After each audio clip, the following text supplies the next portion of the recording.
ويبدأ بشكل استثنائي تاريخي لما يحمله وتحمله كذلك مسيرة ميسي. هارد لك للجزائر وهارد لك لنا هذا الأداء للمرة الأولى في تاريخه في كأس العالم. الجزائر لا تسدد أي كرة على المرمى. حسين، أكيد مشاري، المنتخب الجزائري أمس كان سيئا بشهادة الجميع، كان بإمكاننا تقديم الأفضل، لم نسدد أي تسديدة كما تفضلت على المرمى، ربما لأول مرة في تاريخ 5 مشاركات تواجد فيها المنتخب الجزائري في كأس العالم. لكن بعيدا عن أنه لم نسجل أو لم نسدد أي تسديدة على مرمى حارس المنتخب الأرجنتيني، المنتخب الجزائري سجل هدف، والعديد من المواقع والعديد من الأخصائيين تحدثوا أن كرة شايبي كان من المفترض على الهدف الملغي. تقصد الهدف الملغي. الكثير تكلم، لو ترجع مثلا على أرشيفو فار قال أنه الكرة حسبت بعد تمريرة مازا، الكرة خرجت من قدم مازا وتم احتساب التسلل. قصدك يعني التقنية احتسبت ورسمت الصورة المنتشرة بعد التمرير وليس بلمسه. هذا ما تقصد؟ وليس، والكرة في قدم مازا، الخط حسب. تتكلم يعني بواقعية أكثر وليس بعاطفة. بواقعية تحسين فقط. طيب اشرحها. لك حتى أرشيفو فار، الكرة مازا جاي من اليمين دخل على اليسار، لعب تمريرته بقدمه اليسرى، الكرة مشات، الكرة التسلل حسب بعد ما مشات الكرة حسب الاخصائيين وحسب حتى ارشيفو فار. لو تابعوا انتم الموقع هذا راح تشوف انه الكره حسبت بعد ما مرر مازا الكره لشيبي، فالهدف المفروض كان ان يحتسب. اليوم انا فعلا اتفق معك انه ليونيل ميسي يبقى اسطوره مشاري، وليس حسين من يتكلم انه ليونيل ميسي جاب 3 اجوال في منتخب الجزائر وصل هداف تاريخي كاس العالم ب 16 هدف رفقه ميروسلاف كلوز. ولكن الحقيقه يجب ان تقال ليونيل ميسي في مباراه امس كان يطرد بعد الهدف الاول في لقطه اعتداء على مندي.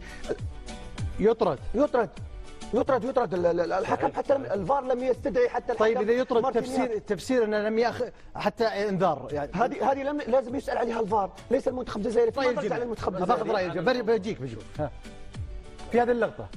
لا، أنا بهذه اللقطة بتكلم في الأشياء الأخرى. يعني قد يكون المنتخب الأرجنتيني هو الأفضل الآن، هو الأقوى، لأنه ما يستطيع عليه من خلال ال8 سنوات أو ال6 سنوات إلا المنتخب السعودي. المنتخب السعودي هو اللي يستطيع أن يوقف الأرجنتين في أي لحظة. صحيح. وقفنا مرة في وقفنا مرة بنوقف ثاني وثالث. المنتخب الأرجنتيني لا أحد يستطيع، المنتخب السعودي يوقف في لحظة، لا أحد يستطيع. لكن اللي حصل أمس احنا نتفق على انه في اشياء متغيرات في المباراه. انه اولا ميسي ما له حل، هذه نقطه، ما له حل. النقطه الاسوأ في المباراه انه معايير كره القدم نعم، أنا أعتقد أنها لا تخضع للاعب النجم. إذا فقدت كرة القدم موضوعيتها ضاعت. أمس ميسي كبطاقة حمراء ولا فيها جدال. المشكلة الأكبر اللي صارت في الموضوع أنه لم يلتفت للفار. كرة القدم يعني تستحق طرد. هذه الحكم لم يمنح ميسي انذار. على كل، شوف احنا ليش عمليه تطوير كره القدم وضع الفار، وضعت الاشياء على اساس نصل للموضوعيه ونصل للنتائج الافضل.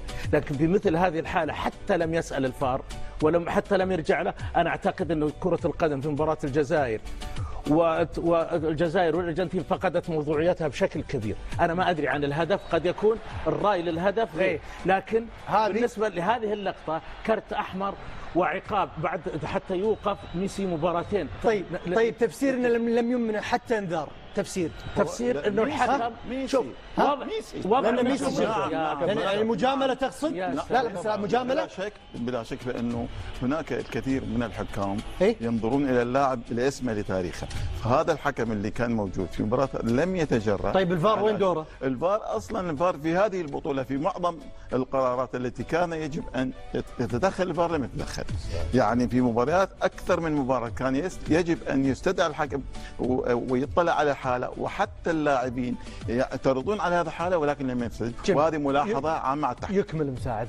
شوف اذا فقدت كره القدم موضوعيتها واستسلمت للنجوم، انا اعتقد انها ليست بطوله. يا جماعه معقوله لها الوصف يعني في مجامله اللي حصل على الاقل يا اخي انت اقنعني يا حكم، روح لذا وتعالوا. طيب نسمع مثال ونكمل. شو المثال؟ انا اعطيك مثال ثاني. يلا قول. كؤوس العالم في الولايات المتحده الامريكيه دائما ما تميل للجانب الاقتصادي اكثر من الجانب الكروي. انا اتابع قليلا الاقتصاد ومحمود ربما عارف. كره قدم في الولايات المتحده الامريكيه ليست كره قدم، يعني مرتبط تربط بعدم منح ميسي؟ نعطيك مثال يعني قصدك بالمنح لا بعدم منح ميسي شوف برجع لك محمود. تواجد ميسي في مباراتين ولا في 3 مباريات في كاس العالم يعني ارباح اضافيه، يعني مداخيل اضافيه لكاس العالم. بس هذا كلام خطير، هذا كلام خطير حقيقه. نعطيك مثال التلفزيون 94 اوضح كاس العالم 94 وين لعبت؟ صح. وين لعبت كاس العالم 94 في الولايات المتحده الامريكيه. هل مارادونا كان سيتواجد مع المنتخب الارجنتيني في هذا الكاس؟ لم يكن يتواجد. فرض عليه ان يتواجد مع الارجنتين في كاس العالم 94 بتصريح من الاتحاد الدولي لكره القدم، وطالب انه يلعب بعقاقير. تم عاقبته بعدها. طيب عارف السبب شو هو؟ نكمل مع محمود، بما ان يعني محمود ما سمعنا صوته. تفضل محمود. طيب شوف، انا ما مش من عشاق نظريه المؤامره مع احترامي للثاني. شوف، خطا الخطا ليس على الحكم لم ما شاف اللقطه، لكن كان يفترض على الفار انه يستدعي. رايك ان الحكم شويه كان يعني لا الحكم ما في عنده الالتحامات علاقة مع الارجنتينيين اكثر من الجزائريين في هذا مجملا، يعني كان هناك مجامله لا مثلا. شوف، في هذه اللقطه بالذات الحكم ما عنده علاقه، كان الحكم ما شاف اللقطه، ولكن كان يفترض ان الفار يستدعي الحكم. طيب ليش ما استدعى؟ انا قلت لك شوف، في مجامله في هذه اللقطه. نعم في مجامله، ان بغض النظر عن موضوع انه ميسي واضح تماما، لانها لا تحتاج الى اي كلام. طرد ولا انذار؟ طرد مباشر. يا جماعه انتم الاربعه متفقين ها؟ طبعا. لكن شوف، مساله ان ميسي يبقى هذا ما كان قرار فيفا حسين، يعني ما نروح بعيد، لكن شوفها الجانب الاقتصادي. شوف بس محمود يكمل. جاري صحيح 100% طرد، لكن ان ميسي يتواجد في كاس العالم لم يكن قرار فيفا، كان قرار ميسي. انتم كلامكم خطا على حساب العداله مثلا؟ طبعا يظلم الجزائر محمود، هذا ما تقصدون؟ وعلى فكره في لقطه ثانيه كمان فيها طرد في نفس المباراه، في لقطه ثانيه نعم فيها طرد. من فضلك الله يخليك، في لقطتين ثانيين بس تاخذ وقت محمود. والله لا بما انه الجزائر خليني ناخذ. تفضل. في لقطتين ثانيين، مش عارف الزميل على عندنا. لا موجود، كل شيء موجود. في لقطه على حاج موسى ولقطه على مازا بالمرفق.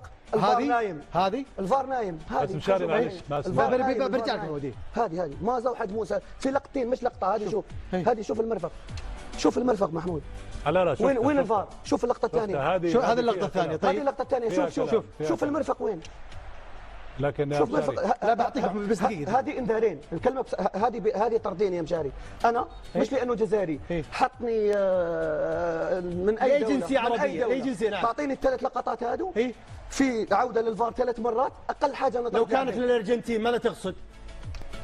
انا لو كانت العكس انا ارجنتيني نقول انه بطاقه حمراء. المحلل الارجنتيني قال واضحه هذه بطاقات حمراء يا مشاري، قال انها طرد. بعدين تقول لو ارتكبت على الجزائر يتم انا اقول لك حمراء برجع. شوف يجب انه نضع الامور في نصابها. موضوع ميسي في هذه المباراه لا يراقب، هذا خطأ. هذا جايين لي محمود، انا من الاول ميسي احنا بنصل الامور الفنيه، لكن هي انتم بديتم في يعني الامور التحكيميه. لا شوف، فيها ظلم واضح بصراحه واكثر من لقطه. انت قلت ارجنتيني، ولكن المحلل الارجنتيني في البيان قال ان تستحق كلاوديو لوبيز قال ان الثنتين تستحق طرد بامانه. وقال انا مجامله لميسي، فيك مجامله لميسي، ولكن وان قال ان ميسي يستحق المجامله. فقط من كان ضحيه الفار. حتى المنتخب المصري في لقاء هذه اللقطه بالذات وين الفار هنا مشاري؟ الفار وين هنا؟ الفار وين هنا الفار وين موجود؟ انا ما الوم الحكم مارتينياك، لانه الفار هو من لانه ميسي يا محمود. حتى ميسي زيدان في البرايم تبعه في نجوميته 98 طرد بطاقه الحمراء ضد المنتخب السعودي. بيكام في نجوميته طرد بالبطاقه الحمراء ضد الارجنتين في 98. ليونيل ميسي لو طرد امس كانت المعايير كلها ستتغير. لو لعبنا ضد الارجنتين بلا ميسي، هو اللي جاب 3 اجوال مشاري. لو لعبنا بغير ميسي كنا نفوز.